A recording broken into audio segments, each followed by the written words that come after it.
കേരളത്തിലെ ഏറ്റവും ഭയാനകവും ദുരൂഹത നിറഞ്ഞതുമായ ഐതിഹ്യങ്ങളിലൊന്നാണ് കള്ളിയങ്കാട്ട് നീലിയുടെ കഥ.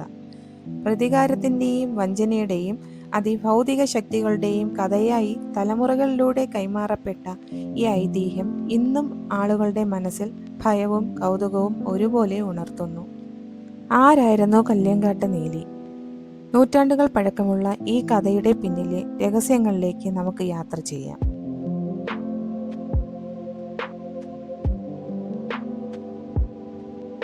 Welcome to try it farm. Thiruvananthapuram നഗരത്തിൽ നിന്ന് ഏകദേശം 60 കിലോമീറ്റർ അകലെ നാഗർകോവിലിന് സമീപമുള്ള പാർവതിപുരം ചുങ്കംകട പ്രദേശത്താണ് കള്ളിയങ്കാട് സ്ഥിതി ചെയ്യുന്നത്.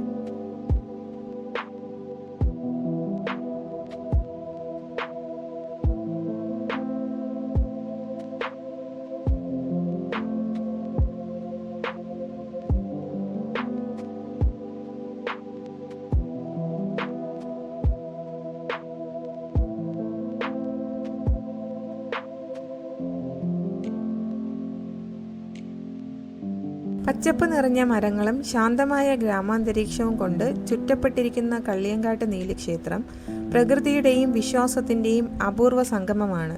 വലിയ ഗോപുരങ്ങളോ ആഡംബര നിർമ്മിതികളോ ഇല്ലെങ്കിലും ഈ ക്ഷേത്രത്തിൻ്റെ ലാളിത്യവും പുരാതനത്വവും സന്ദർശകരെ ആകർഷിക്കുന്നു. മരങ്ങളുടെ തണലും കാറ്റും പക്ഷികളുടെ ശബ്ദവും ചേർന്ന് ഇവിടെ ഒരു പ്രത്യേക ആത്മീയ അനുഭവം സൃഷ്ടിക്കുന്നു.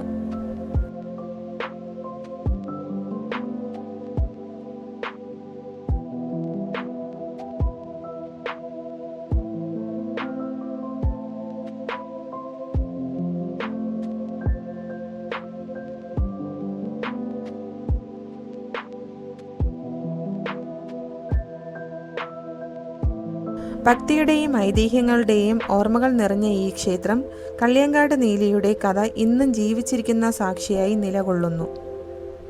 Welcome to the tale of Kalliyankattu Neeli. കൊല്ലവർഷം 30 പഴകന്നൂർ ദേശം ഇപ്പോൾ തമിഴ്നാട്ടിലാണ്. അവിടെ ഒരു ദേവദാസി ഉണ്ടായിരുന്നു. കാർവേണി എന്നാണ് പേര്. അവർക്ക് സുന്ദരിയായ അല്ലി എന്ന മകൾ ഉണ്ടായിരുന്നു. അല്ലിക്ക് ക്ഷേത്രപൂജാരിയായിരുന്ന നമ്പിയോട് ഇഷ്ടമായിരുന്നു. നമ്പിയെ ഇഷ്ടപ്പെട്ടു കല്യാണം കഴിച്ചു. നമ്പി അല്ലിയുടെ വീട്ടിൽ താമസിക്കുകയായിരുന്നു. നമ്പിയുടെ ധൂർത്ത് കാരണം കാർവേണി വീട്ടിൽ നിന്ന് അടിച്ചിറക്കി. ഭർത്താവിനെ അടിച്ചിറക്കിയപ്പോൾ അല്ലി കൂടെ ഇറങ്ങി. അങ്ങനെ നടന്ന് അല്ലി തളർന്നപ്പോൾ വിശ്രമിക്കാൻ നമ്പിയുടെ മടിയിൽ തല വെച്ച് കിടന്നു. അല്ലിയുടെ ശരീരത്തിലെ സ്വർണം കണ്ട നമ്പി അവളെ കരിങ്കല്ലെടുത്ത് തലയ്ക്കടിച്ചു കൊന്നു. അങ്ങനെ സ്വർണങ്ങൾ കവർന്നു. അല്ലിയെ കാണാതായ സഹോദരൻ തിരക്കി വന്നപ്പോൾ കണ്ടത് അല്ലി മരിച്ചു കിടക്കുന്നതാണ്. അങ്ങനെ സഹോദരൻ ഹൃദയം പൊട്ടി മരിച്ചു. കാലങ്ങൾക്ക് ശേഷം ഇവർ നീലി, നീലൻ എന്ന പേരിൽ ചോളരാജാവിൻ്റെ മക്കളായി പുനർജനിച്ചു. മക്കൾ ജനിച്ച ശേഷം ആ നാട്ടിൽ ദുർനിമിത്തങ്ങൾ പതിവായി. രാത്രി കന്നുകാലികളെ കാണാതാകുന്നു, രക്തം ഊറ്റിക്കുടിച്ച രീതിയിൽ മരിക്കുന്നു. രാജാവ് രഹസ്യമായി പ്രശ്നം വച്ച് നോക്കിയപ്പോൾ മക്കൾ മനുഷ്യരല്ല, യക്ഷഗന്ധർവന്മാർ ആണെന്ന് അറിയുന്നു.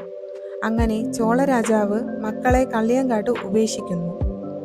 കള്ളിയങ്കാട് അവരുടെ വിഹാര കേന്ദ്രമായി. അവിടെയുള്ള ആളുകൾ ചേർന്ന് നാഗർകോവിൽ നമ്പിയെ കൊണ്ടുവന്നു. നമ്പി നീലനെ ആവാഹിച്ച് കുടിയിരുത്തി. പക്ഷേ നീലിയെ ആവാഹിക്കാൻ പറ്റിയില്ല. നീലി നാഗർകോവിൽ നമ്പിയെ കൊന്നു. നീലിക്ക് പക കൂടി. ആരാലും കീഴടക്കാൻ പറ്റാതെയായി. നീലി പഞ്ചവൻകാട് മുഴുവൻ കീഴടക്കി ആർക്കും പുറത്തിറങ്ങാൻ പറ്റില്ല എന്ന അവസ്ഥയായി. പിന്നീട് നമ്പി പുനർജനിച്ചു, ആനന്ദൻ എന്ന പേരിൽ. അയാൾ ഒരു കച്ചവടക്കാരനായിരുന്നു. അങ്ങനെ കച്ചവടത്തിന് പോകവേ നീലി ആനന്ദനെ പഴകന്നൂർ എത്തിച്ചു. അവിടെ എത്തിയ ആനന്ദന് പുനർജന്മ കഥകൾ ഓർമ്മ വന്നു. നീലി കൊല്ലുമെന്ന് മനസ്സിലായ ആനന്ദൻ ജനങ്ങളോട് പറഞ്ഞു. ഏകദേശം 70 പേരുള്ള ഗ്രാമമാണ്. ജനങ്ങൾ പറഞ്ഞു, ആനന്ദനെ ഇവിടെ വച്ച് നീലി ഒന്നും ചെയ്യില്ല, ഗ്രാമത്തോട് നീലിക്ക് ഒരു സ്നേഹമുണ്ട് എന്നൊക്കെ. അങ്ങനെ ആനന്ദനെ കൊന്നാൽ ഞങ്ങൾ 70 പേരും മരിക്കുമെന്ന് ഗ്രാമവാസികൾ പറഞ്ഞു. പക്ഷേ അന്ന് രാത്രി തന്നെ നീലി ആനന്ദനെ കൊന്നു. 70 ഗ്രാമവാസികളും പിറ്റേ ദിവസം ജീവനൊടുക്കി. പിന്നീടാണ് കടമറ്റത്ത് കത്തനാർ വന്നതും തളച്ചതും എന്നൊക്കെ വിശ്വസിക്കപ്പെടുന്നു. ഈ വീഡിയോ ഇഷ്ടമായെങ്കിൽ ലൈക്ക് ചെയ്യാനും ഷെയർ ചെയ്യാനും സബ്സ്ക്രൈബ് ചെയ്ത് സപ്പോർട്ട് ചെയ്യാനും മറക്കല്ലേ. അടുത്ത വീഡിയോയിൽ കാണും വരെയും സ്റ്റേ ട്യൂൺഡ്.